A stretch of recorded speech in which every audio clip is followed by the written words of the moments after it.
लगता है कि 1 लाख एकड़ से ज़्यादा ज़मीन चाहिए उत्तर प्रदेश को 2027 तक। वो ज़मीन को एक्वायर करना चाहते हैं।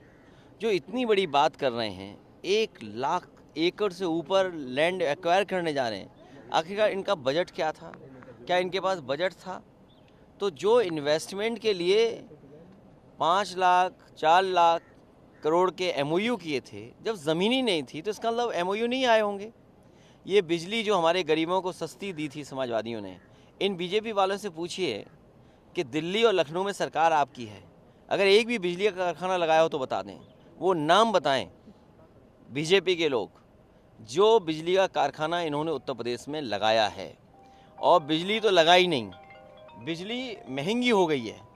तो जो सरकार बिजली महंगी करती हो, जो सरकार इलाज न दे पा रही हो, आखिरकार डिप्टी सीएम की भाषा क्यों बदल गई, व्यवहार क्यों बदल गया? आप किसी अस्पताल में चले जाओ, गरीब को इलाज नहीं मिल रहा, लंबी लाइनें लगी हुई हैं, बड़ी बड़ी लंबी लाइनें हैं, न दवाई न इलाज न कुछ नहीं इंतज़ाम हो पा रहा है। तो आखिरकार जिम्मेदार कौन है? ये डबल इंजन वाले जिम्मेदार हैं। तो इसीलिए जानबूझ करके इनको जवाब न देना पड़े, इसीलिए भाषा उत्तर प्रदेश के सदन में खराब बोली, जिससे सदन स्थगित हो जाए। हमारे विधायक चाहते थे कि सरकार का जवाब स्पष्ट आए, चाहे किसान के सवाल पर, बिजली के सवाल पर, स्वास्थ्य के सवाल पर और किसानों के सवाल पर। सरकार भागना चाहती है, इसीलिए काम कर रही है। और 1 नेशन 1 इलेक्शन, ये मन विधान से चलने वाले लोग हैं। लोकतंत्र में एक तंत्र ये चलाना चाहते हैं, ये तानाशाही की तरफ लेना जाना चाहते हैं। जो रीजनल हैं, जो पार्टीज़ और जो ज़मीनी मुद्दे हैं, उनसे ध्यान हटा करके ये बड़े बड़े सवालों पर चुनाव करा करके पूरे देश को अपने हाथ में कब्जा करना चाहते हैं।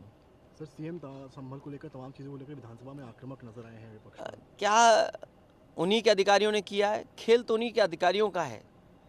मुख्यमंत्री जी ने खेल अपने अधिकारियों के माध्यम से खेला है और अधिकारी बचने के लिए लगातार इस तरह का खेल कर रहे हैं, जानबूझ करके अपमानित कर रहे हैं वहाँ के लोगों को, खासकर मुसलमान भाइयों के घरों में छापा पाड़ रहे हैं, महिलाओं को अपमानित कर रहे हैं।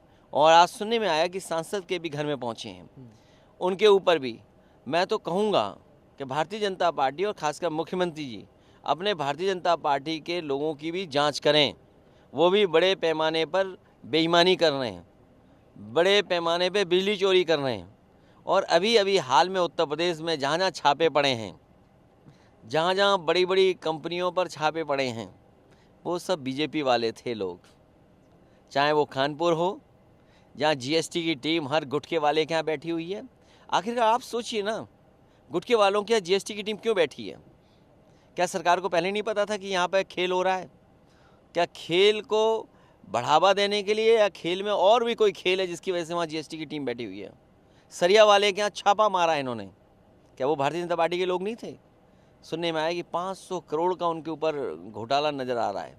और मैं आपको याद दिलाना चाहता हूँ, बरेली के सबसे पहले बीजेपी वालों ने अपने ही बीजेपी वाले पे छापा मारा था।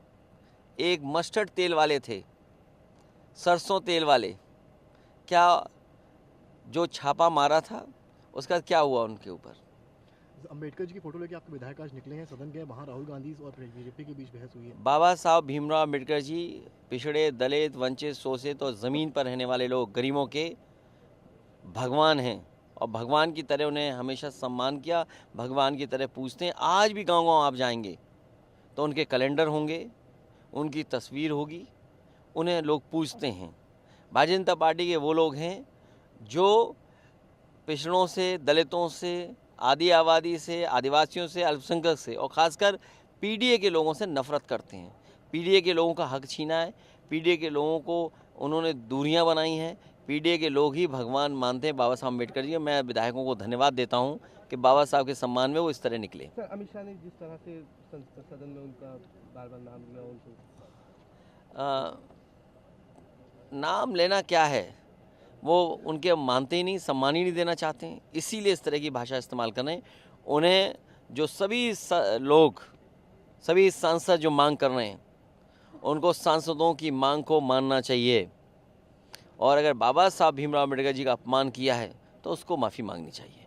ये एआई नहीं है, ये कोई टेक्नोलॉजी फॉल्ट नहीं है, ये फॉल्ट आपके अंदर रहा जिसकी वजह से आपने ये बोला है।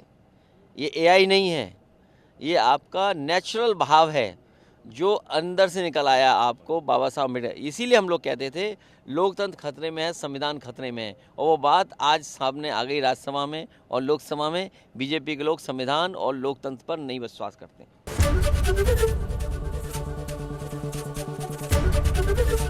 एबीपी गंगा, खबर आपकी, जुबान आपकी।